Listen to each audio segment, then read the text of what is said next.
ஏன்னா வெத்தலை தான் இன்றைக்கி உங்களுக்கு சளி இருமலுக்கு ஒரு அற்புதமான மருந்து அப்படிங்கிறத நினைவு கூடுறேன் உங்களுக்கு. அந்த காலத்தில் வந்து பார்த்திங்கன்னா வெத்தலை பாக்கு டெய்லி போடும்போது அதுவே உங்களுக்கு சளி இருமலுக்கு மருந்து.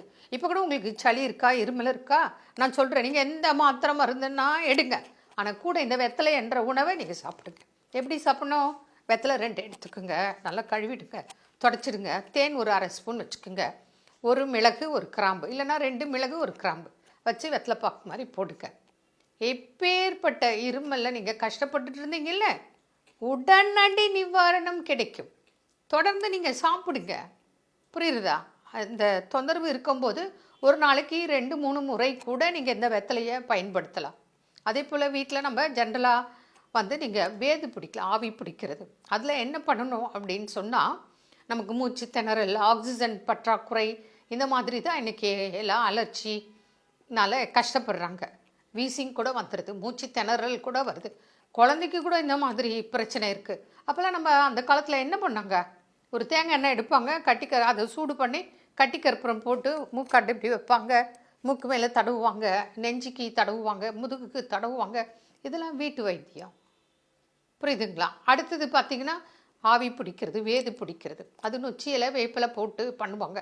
இப்போ நான் என்ன சொல்கிறேன், நீங்கள் அதெல்லாம் போடுங்க, தப்பே இல்லை. கூட அடிஷ்னலாக ஒரு 1/4 ஸ்பூன் மஞ்சத்தூள் போடுங்க, அதில் ஒரு 1/4 ஸ்பூன் ஓமம் போடுங்க. ஓமம் போட்டு நீங்கள் அந்த தண்ணியில் கொதிக்க வச்சு அது வேது பிடிக்கும்போது உங்களுக்கு அதனால் ஆக்சிஜன் ப்ராப்ளம் வராது.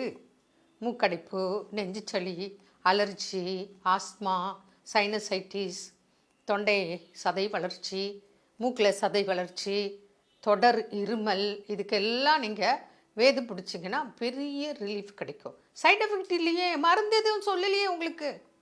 உணவு உங்கள் வீட்டிலேருந்து நீங்கள் ஓனாக எல்லாரும் செஞ்சது. இதெல்லாம் நம்ம தாத்தா பாட்டி அந்த காலத்தில் கடைப்பிடிச்சது தான் இன்றைக்கி உங்களுக்கு நினைவுபடுத்துகிறோம். புரியுதுங்களா? நீங்கள் மாத்திரை போட்டால் அந்த நேரத்துக்கு கேட்கும், அப்புறம் கேட்காது. இப்போ ஒன்றும் இல்லை, ஒரு வீசிங் பேஷண்ட்டு எடுத்துக்கோங்க. அவங்க பாட்டுக்கு என்ன பண்ணுறாங்க, ஆரம்பத்தில் போயிட்டு ஒரு மாத்திரை சாப்பிடுவாங்க, அது கொஞ்சம் நேரம் கேட்கும், கொஞ்ச நாள் ஓகே. அப்புறம் போனீங்கன்னா வெயினில் இன்ஜெக்ஷன் போடுவாங்க, அது கொஞ்ச நாள் கேட்கும். அப்புறம் என்ன பண்ணுவாங்க, ஹினேலர் கொடுத்துட்றாங்க, பஃப். அப்புறம் என்ன பண்ணுறாங்க, நெபுலைசர் வைக்கிறாங்க. அதெல்லாம் அந்த நேரத்துக்கு தான். ஆனால் இதுவே நீங்கள் இந்த ஆடாத்தோட்டை, கண்டங்கத்திரி, ஏகப்பட்ட மூலிகைகள் இருக்குது. அதெல்லாம் நீங்கள் உணவு மாதிரி நம்ம டெய்லி சாப்பிட்டோன்னு சொன்னால் பிரச்சனை இல்லை. கஷாயம் ஒரு 5-6 இலைகளை போட்டு நீங்கள் துளசி, ஓமவல்லி, புரியுதுங்களா, ஒரே ஒரு வேப்பிலை கூட போடுங்க, மஞ்சள் போடுங்க, கண்டங்கத்திரி போடுங்க, அது இலை காய் எதுனாலும் போடலாம், ஆடத்தோட போடலாம். புரியுதுங்களா? போட்டு எல்லாம் கொதிக்க வச்சு தூதுவளை கிடச்சா அது கூட போடலாம், பிரச்சனை கிடையாது. இல்லை எல்லாம் சேர்த்து ஒரு துவையல் சட்னி கூட பண்ணலாம். சும்மா ஒரு நெல்லிக்காய் அளவுக்கு, ஒரு சுண்டைக்காய் அளவுக்கு டெய்லி நீங்கள் சாப்பிடுங்க, உங்களை விட்டு பறந்து போகும். புரியுதுங்களா? அதை விட்டுட்டு நம்ம என்ன பண்ணுறோம், ஆன்டிபயோட்டிக் எடுக்கிறோம். குறை சொல்ல, அவசரத்துக்கு அது கட்டாயம் தேவை, ஆனால் நிரந்தரமாக உங்களுக்கு குணம் ஆகுதா? ஏன்னா இன்றைக்கி ஆன்டிபயோட்டிக் சாப்பிட்டு பல நோய்கள் இன்றைக்கி வருது, அதோட சைட் எஃபெக்ட்டு. இப்போ உதாரணத்துக்கு மூட்டு வலி அல்லது அடிக்கடி தலைவலி, வயிற்று வலி, இந்த மாதிரி சில நோய்களுக்கு எடுக்கக்கூடிய மருந்துகளால் கிட்னி ஸ்டோன் வருது, கிட்னி ஃபெயிலியர் கூட வருது. அதனால் இருமல் சளியாக முடிந்தளவு இந்த மாதிரி வீட்டில் என்னென்ன கடைப்பிடிக்க முடியும் அதை நீங்கள் ஃபாலோ பண்ணுங்கள். அதே போல் முத்ராஸில் ஆண் பெண் யாராக பிறக்க இது வைக்க, இதுதான், இது ஒரு முத்ரா. புரியுதுங்களா? இதை நீங்கள் செய்யுங்க. நல்லா உட்காந்து நல்லா மூச்சு உள்ளுக்கு இழுத்து வெளியே விடுங்க. இது எப்போ செய்யணும், சாப்பாட்டுக்கு முன்பு செய்யணும்.